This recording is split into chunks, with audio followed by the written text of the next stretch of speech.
Senegal just elected a new president, and this man is not messing around. There he is, Bassirou Diomaye Faye. He is now Africa's youngest president. One of his policies is to withdraw Senegal from the CFA franc, this colonial currency that France imposed on its supposedly former colonies. And it forced these countries for many decades to put half of their money in the French central bank.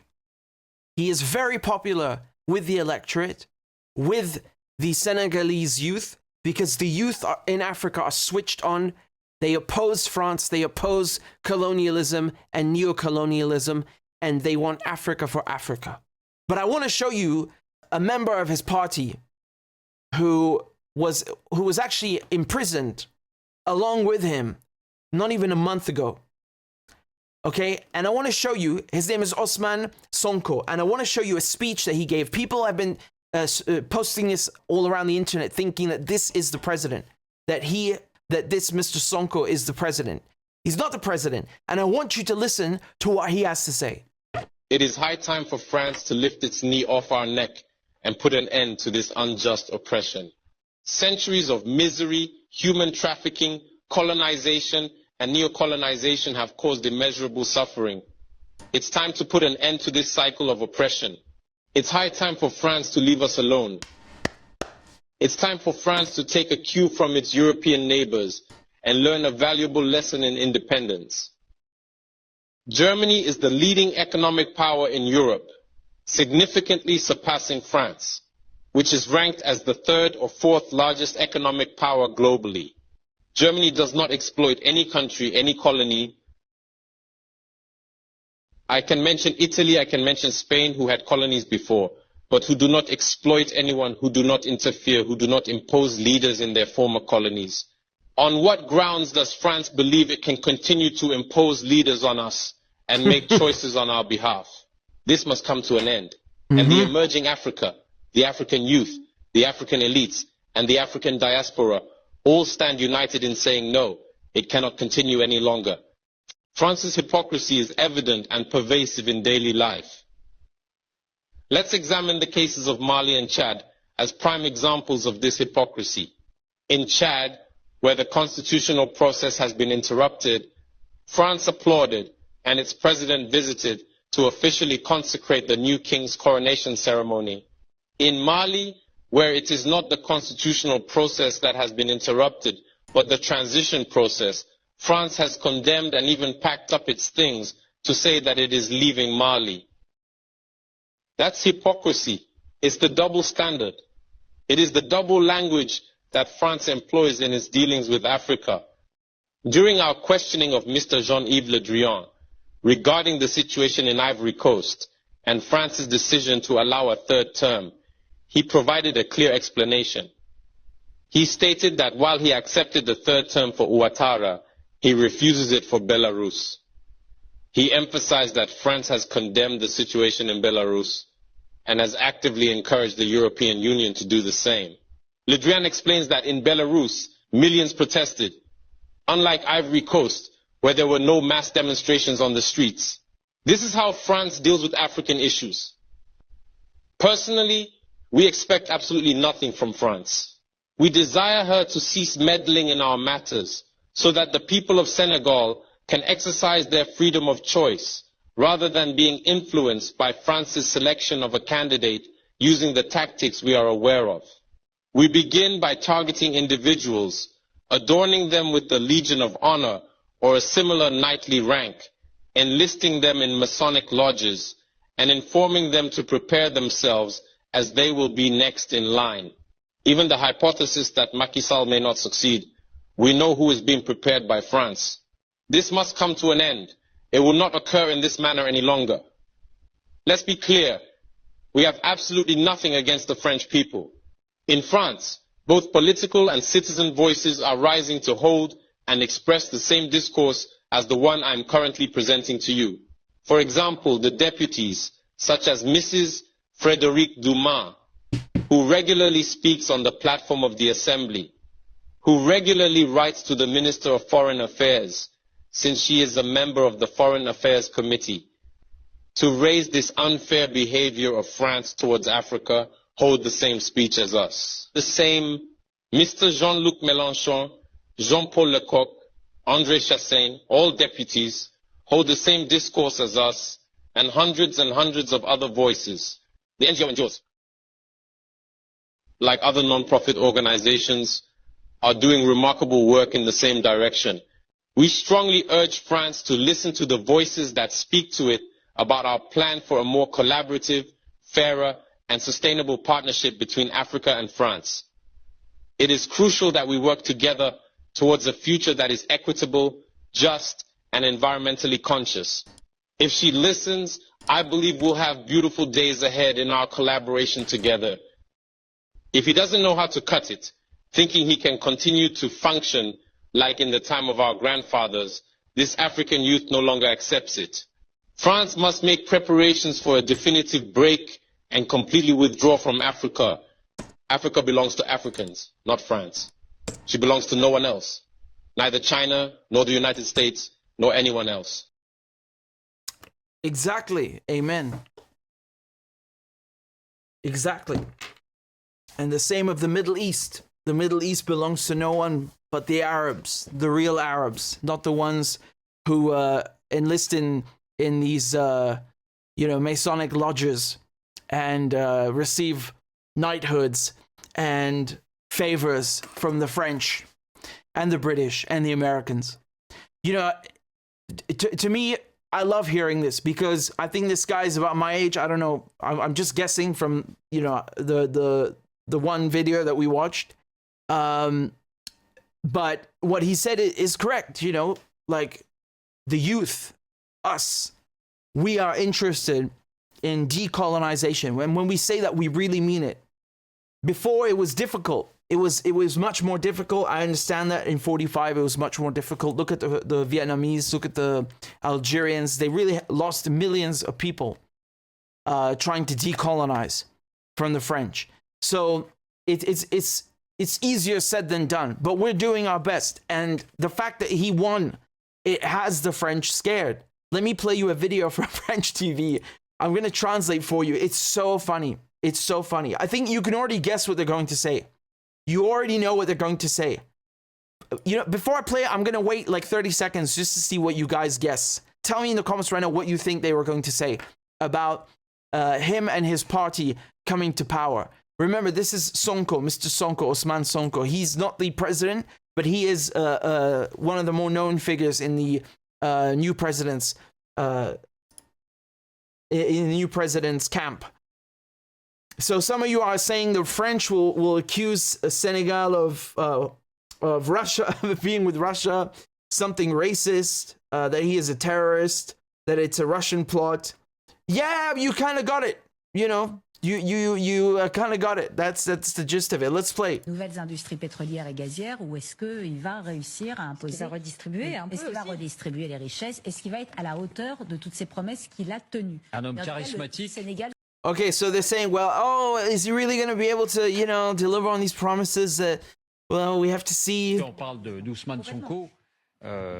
Now they're talking about Sonko. They're saying, oh, he's very charismatic, Dont le président élu ce soir, donc, à Dakar, est le bras droit.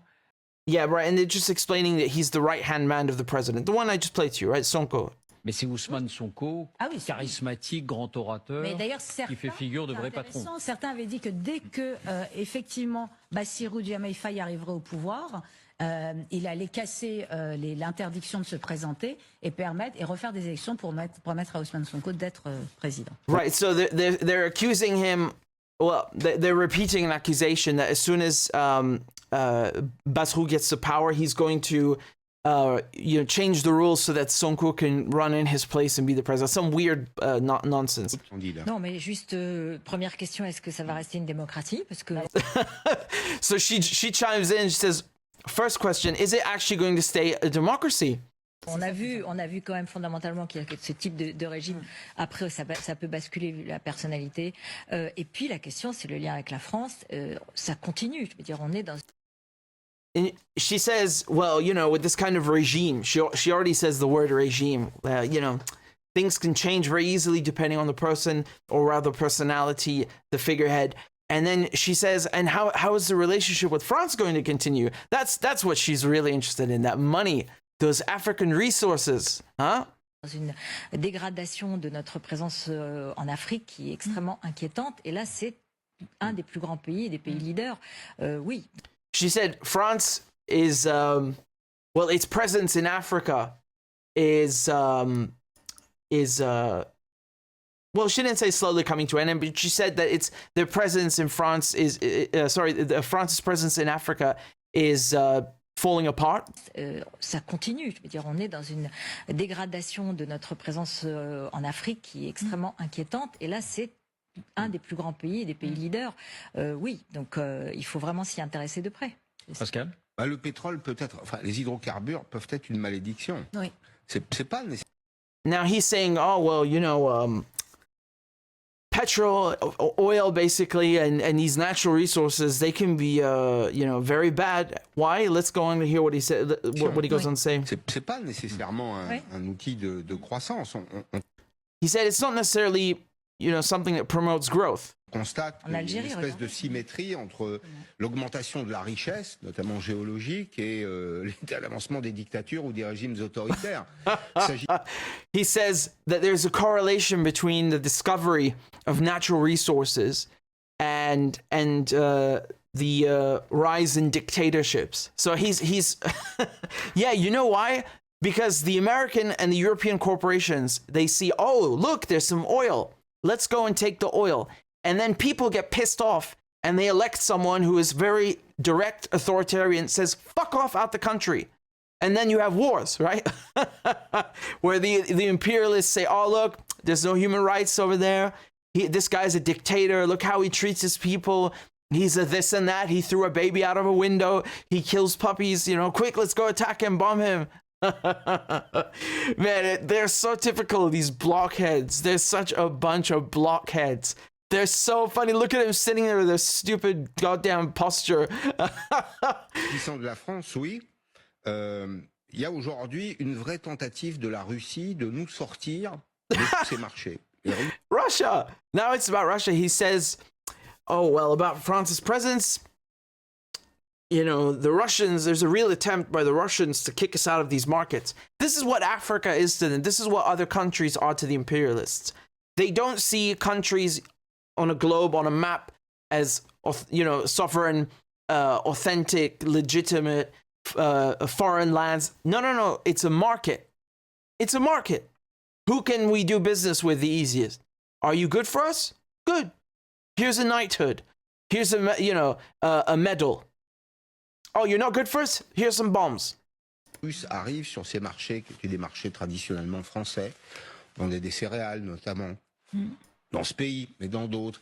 Et les Russes arrivent avec des politiques publiques qui sont abondées par de l'argent, la Fédération de Russie, avec une consigne, mais une seule, qui est de sortir les Français de ces marchés. Alors là, au Sénégal, je ne sais pas si la présence russe... Okay, let's say what he's saying is true, that the Russians, all they're interested in is you know, getting the French out. Good. Tant mieux. On a vu ce que ça donne la France. We've seen what the French do in Africa. We've seen what they do to Africa. Is it good? Is it pretty? Is it good for Africans? No, it's not good for anyone except France. Let's say what you're saying is true. The Russians just want to kick the French out. Okay, let's see how the Russians do. They can't be as bad as you, that's for sure. If that's really what it's about, they can't be as bad as you. It's impossible. peut être comparé à ce qui s'est passé au Burkina, au Mali. Non, parce que là, c'est pas un coup d'État. Peut-on imaginer, malgré tout, que cette région reste vierge de toute influence? Mais en tout cas, il y aura diversification des contrats commerciaux, ça il l'a beaucoup dit. Right, so they were just trying to compare it for a second to, you know, the big kick in the ass that they got a few months ago in Niger. That was beautiful. That was, I mean, that was masterfully done. My respect for Niger doubled and then it quadrupled and octupled. The way they kicked the French and then the Americans out. I mean, no. No, how did you do that? It's one thing to kick the French out. It's another to kick the Americans out today. I mean, they're very smart. They're very, like, that was tactical. That was surgical and clinical, what they did. They know the Americans are busy with Gaza, with Israel, with Ukraine. They don't have fucking time now for Niger. Good. We're not going to kick you out. We're just, we don't want to renew the contract. Sorry. Mwah. Beautifully done. And once again, if you want to say that Russia's involved, good. Because what I see from the results is Niger independent now? Yes, Niger is independent. Oh, the Russians played a part? Good for the Russians. Thank you to the Russians. Wonderful. The Russians can help kick European imperialists out. Good. Let's go. Bring the Russians. If that's who is needed to get the job done, please come in and do this. It's not, but like, even if you want to assume that what they're saying is true, they're nonsense. Good. It's still good. It's better than them. That's for sure. That is for sure. And I can tell you, Senegal, given its resources, we are going to witness a lot of accusations of anti-democratic policies very, very soon. I guarantee you. This is the beginning. This is the beginning. I mean, the guy has barely even, gotten inaugurated, and they're already coming with all the typical smears. Maybe it's going to be a dictatorship. Not very democratic, Don't want to go that way. The Russians, do the Russians have anything to do with this? Is this like Mali and Burkina Faso and Chad and Niger? Are you one of those? Like, you're going to really do us bad? They're crazy. These people are nuts. And they call themselves reporters. What is this except state propaganda? This is like listening to a bunch of cabinet ministers in the French cabinet, in the Élysée. This is what the people in the French government would say and how they would speak. No? Correct me if I'm wrong. You can't, because I'm not. To hell with them, man. To hell with them. I'm so happy to see Africa rising and the resistance in the Arabic countries rising and the global south rising. Thank God. Thank God, truly.